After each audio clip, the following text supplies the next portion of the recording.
Hello my friends, my name is Forge and today we've got a brand new beta that we are going to be talking about, and it is the 1.13.0.9 beta. Now this is available for Xbox One, Android, and as well as Windows 10.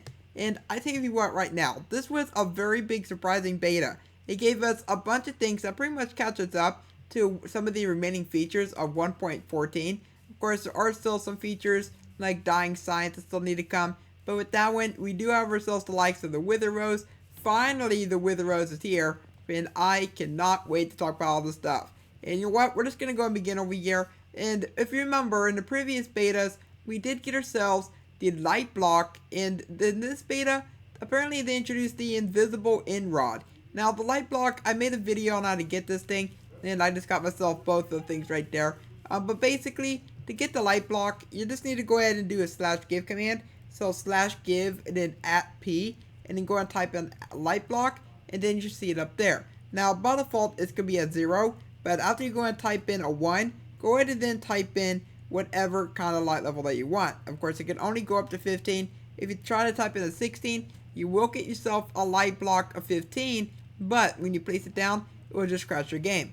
Now if you want to get yourself the end rod for the invisible variant, here's what you do. So I need to go ahead and come over here, and I just need to type in end, and then go ahead and make sure you got end rod first off. So there you go, and type in a 1, then press 6, and then press enter, and then you get yourself the end rod. Now whenever you do place it down, it will go ahead and place down some lights, which is really great, very useful for map makers.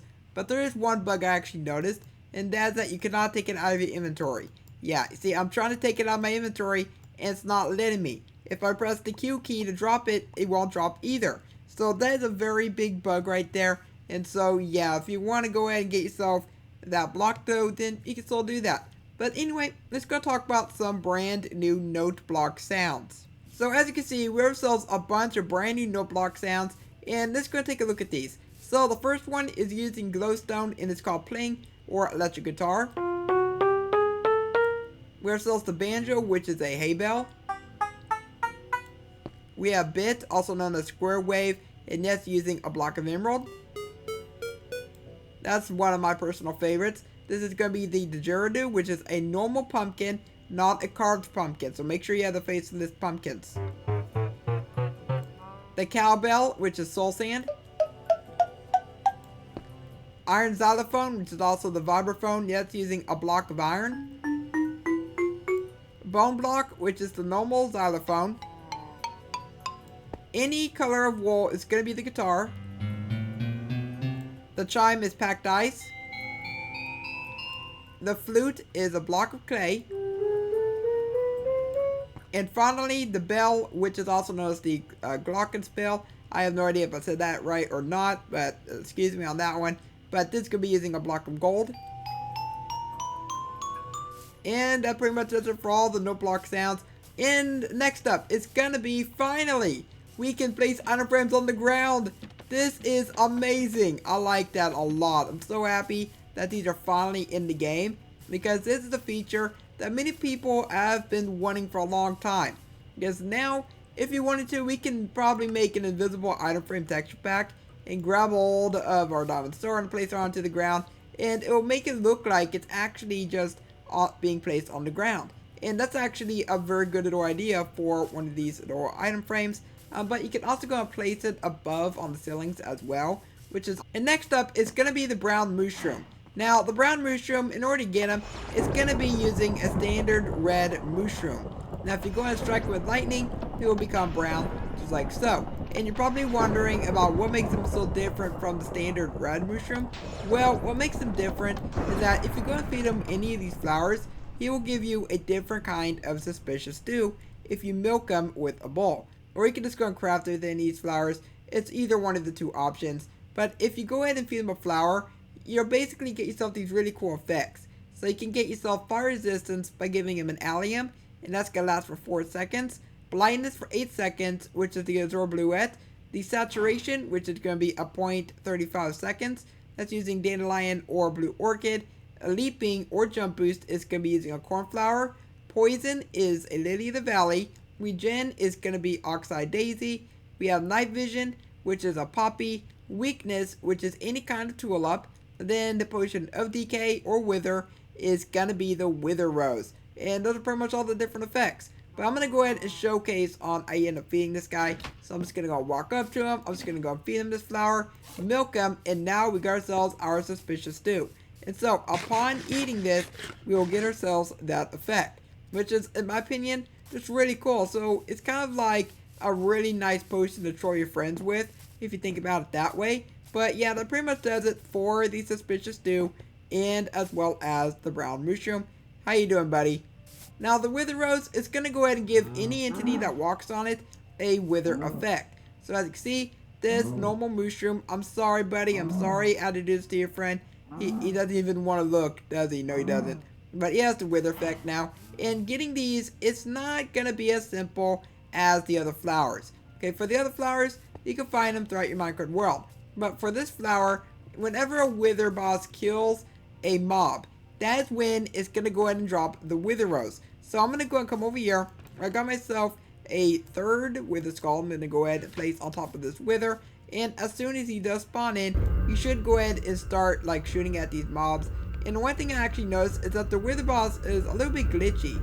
Yeah, the texture is a bit messed up. I don't know why that is. But anyway, we're going to go ahead and have him spawn in.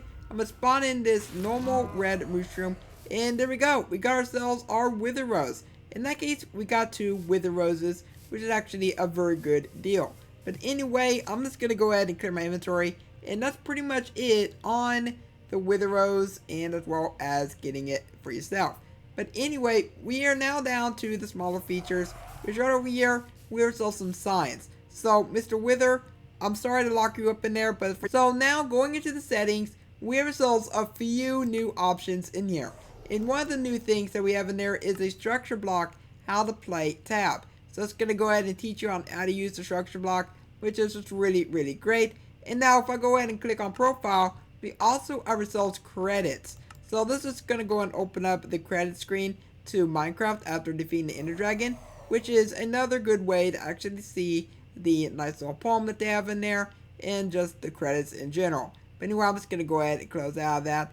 And we're going to go and look at the next stuff, which we ourselves, villagers can now heal if they have bread in their inventory, which is really awesome. They added in the dead coral plants. And if you are unaware, we did have the dead coral blocks, but we did not have all the coral based things. So as you can see, we have all the dead coral plants, which is really, really great. Next up, squids can now spawn in rivers. Yeah, squids, they thought that infiltrating the oceans was enough.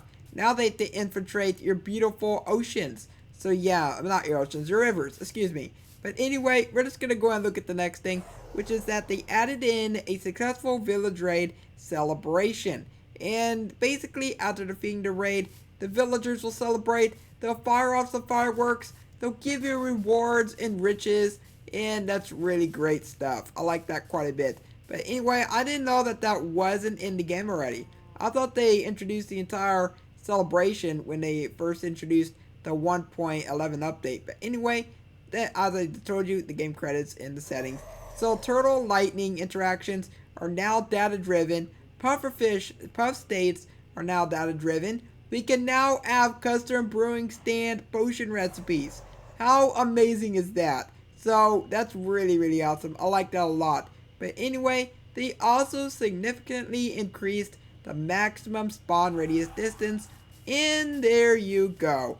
That is it for what this brand new beta out to offer us. So if you do want to get access to any of these features, make sure that you have enabled experimental gameplay within your world settings. If you don't have experimental gameplay, then you won't see the likes of brown mushrooms or any of this other stuff. But anyway, just let me know what you think of this down below in the comments. And if you enjoyed this video, then also let me know by leaving a like on it and subscribe so you never miss an upload. Remember to tap the bell, stay notified. And for now, I hope you have a logical day, and I will catch you next time.